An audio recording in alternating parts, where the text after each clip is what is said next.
On va ouvrir sur un autre défi. Et déjà, Ali, tout à l'heure, nous a parlé d'un projet européen qui s'attache à offrir aussi de la reconnaissance aux migrants. Et ce défi porte sur les migrants. Je vais vous en donner quelques petits éclairages. C'est un défi à l'échelle européenne qui est important. Il y a ce projet européen et l'important, c'est de mobiliser aussi la société civile. Et le badge, et c'est pas Mathieu et Serge qui me contrediraient, c'est aussi un outil pour reconnaître toutes les participations multiples qui peuvent être démultipliées pour être plus efficaces sur les objectifs d'accueil et d'humanité qu'on peut légitimement avoir dans une logique d'échange et de reconnaissance. Alors, j'ai le plaisir, là malheureusement, il ne peut pas être avec nous là maintenant, mais si Valentin, tu peux montrer une image du profil de Reza, c'est de vous parler, parce que là, il est au travail, comme quoi quand on est migrant, il est afghan, Reza. Reza, c'est un Afghan qui est arrivé porte de la Chapelle à cause des accords de Dublin et qui a fui la Suède pour pas être ramené manu militari dans un avion à Kaboul et qui a pu, notamment avec l'aide d'associations comme l'Église suédoise, parce qu'il y a tout un groupe de Suédois à Paris qui essaie d'être utile.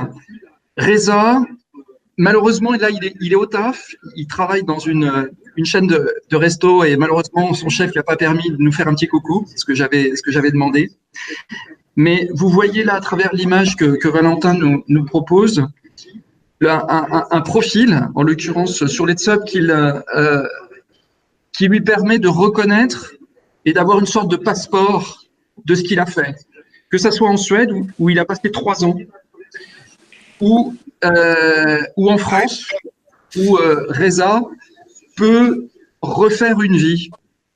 Je vais passer tout à l'heure la parole à Tord, mais si vous jetez un coup d'œil sur ce profil, vous voyez de manière explicite, à travers un petit travail de bénévolat tout à fait sympathique et d'échange, parce qu'en plus, Reza a des talents de facilitateur, donc il aide ses collègues, et il a cette capacité de pouvoir aussi sentir qu'il a un rôle à jouer vis-à-vis d'autres migrants, que quand on a des badges qui sont reconnus, même si, pour des raisons administratives obscures, on est obligé de quitter très très vite le territoire, qu'on a cette musette notamment numérique, et l'Open Badge, ça peut être ce vocabulaire et quelque chose que personne ne peut me prendre avec la reconnaissance des tiers qui peuvent reconnaître que j'ai été capable de faire des choses. Et tout l'objet, hey, Hi. Nice to see you, Tord. Donc j'ai le plaisir aussi de passer le relais à Tord, qui est un journaliste d'investigation suédois qui depuis plusieurs mois se concentre sur la question des accords de Dublin et qui explore régulièrement en France pour analyser et repérer tous les mécanismes qu'on pourrait améliorer pour mieux accueillir les migrants.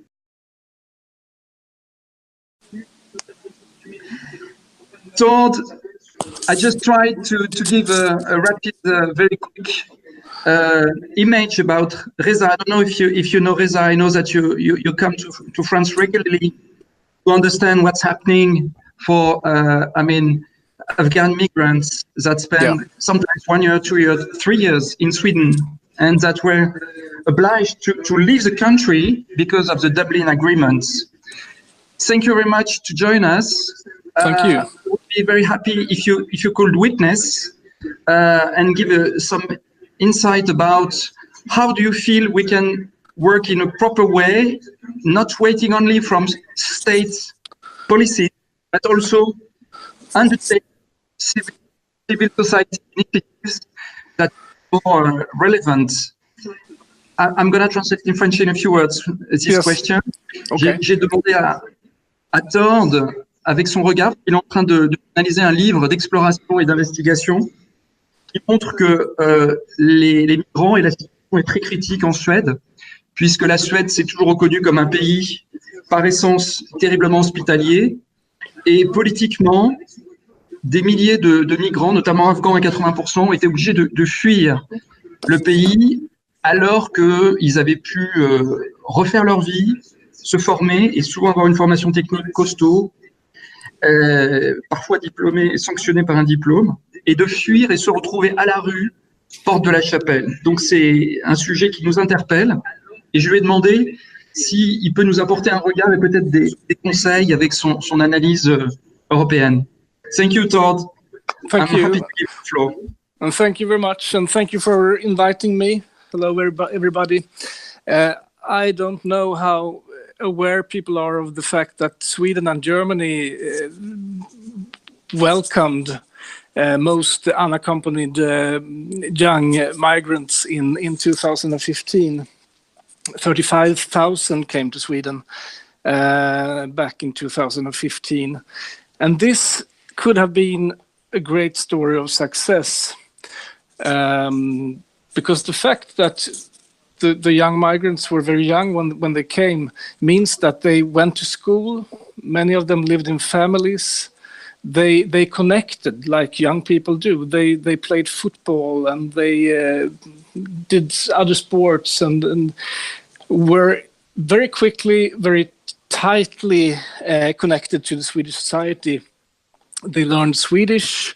Some of them passed halfway through high school very quickly. Thing is that Sweden tightened its policies when it came to migration back in 2016. And because of the big number of migrants who came in 2015, the period of waiting to have the processes, the asylum processes, took very long. Guys, young boys and some girls who came in 2015, they became adults before they received their... Would you mind, Claude, I just give a brief translation in French? Oh, yeah. Sure. Donc, désolé, hein, c'est pas ma profession, je vais essayer de... Simplement, Todd s'attache à nous décrire la situation de ces milliers de migrants, souvent afghans, qui ont développé des liens d'amitié, de connexion, et je peux témoigner que moi j'ai eu des migrants afghans chez moi que j'ai reçus. C'est incroyable combien la société civile suédoise les a absorbés au meilleur sens du terme, avec beaucoup d'échanges informels. Et Tord souligne qu'en plus ils ont pu souvent rentrer dans des formations techniques, faire leur vie, et il parlait d'Afghans qui sont rentrés dans des équipes de foot, qui sont devenus des champions en moins de 2 ans sur certains sports qui sont très développés en Afghanistan et en Iran.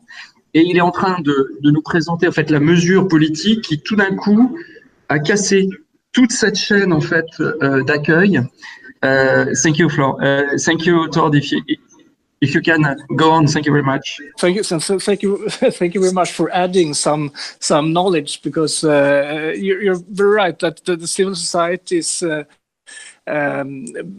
big work in this on this field has been to a large extent been destroyed, because the young Afghans, they connected very tightly to the Swedish society, and the Swedish society, at least parts of the civil society of the Swedish society, connected to the Afghans. We have families where young Afghans have lived for 2 or 3 years, where the parents sees them as their own children, and vice versa. The young Afghans consider these Swedish adults as their mothers and fathers, and their kids are their brothers and sisters. It's very tight, and unfortunately, many of them has to choose between being expelled back to Afghanistan or leaving Sweden.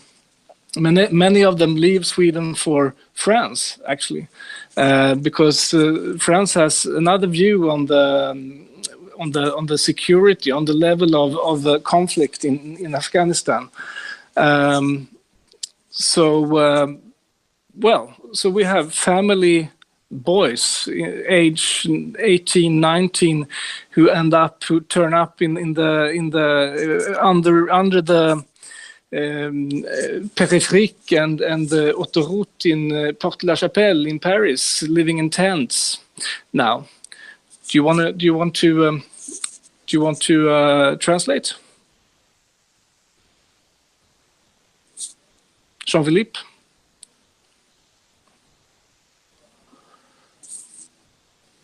Dramatique et de ces migrants qui doivent choisir soit repartir et être expulsés à Kaboul. Et souvent, il y a des motifs personnels qui rendent cette situation très, très délicate et dangereuse pour eux.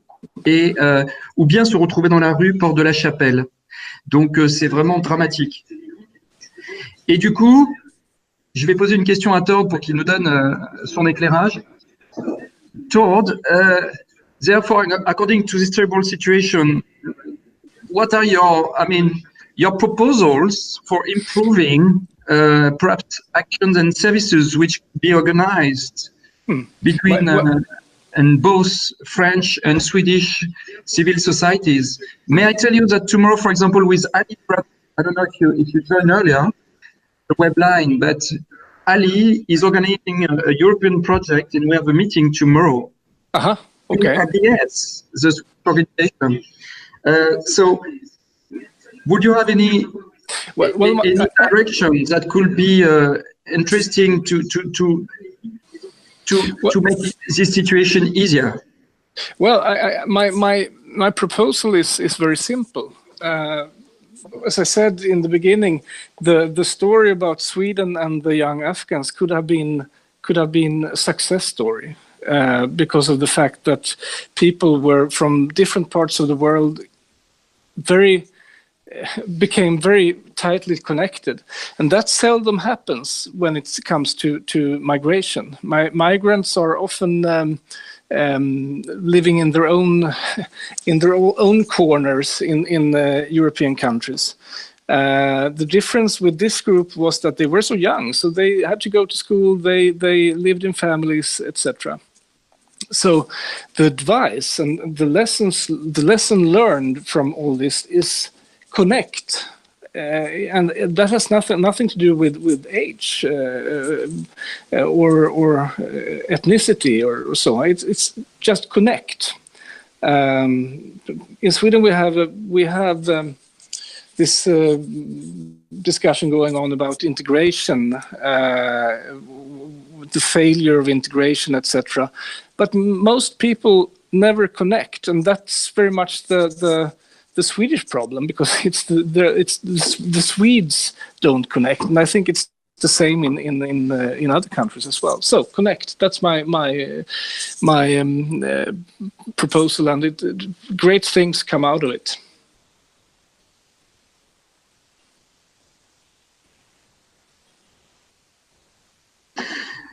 Thank you very much, Tord. Donc, vous avez compris comme moi, hein, le maître de Tord, c'est il y a un manque de connexion et de structuration. Et pourquoi attendre que les États organisent des mesures qui ont du mal à être vraiment implémentées? Et pourquoi ne pas tisser? Et j'en parlais avec Mathieu, je me rappelle à l'époque de Noël, où il m'avait donné un coup de main, où il disait mais ce serait fantastique de pouvoir accorder beaucoup plus de reconnaissance à ces petites aides qui, si elles étaient mises en lumière, et le badge peut être très, très utile, Open Badge, font des faisceaux qui peuvent être aussi reconnus par les pouvoirs publics comme des acteurs complémentaires pour envisager des partenariats. Et je me permets de dire ça parce que, Mathieu, tu nous as tendu la perche tout à l'heure. Il y a tout un groupement qui a été missionné par le ministère de l'Emploi 100% Inclusion pour essayer de se fédérer, to connect, comme to connect. On a vraiment des marges de progression pour plus connecter intelligemment, et le badge est un outil pour avoir un langage d'action commun. Thank you very much, Tord, indeed. It's great, and it's just the beginning, so we are very happy if you can connect with us, and also that we can connect to the Swedish civil society.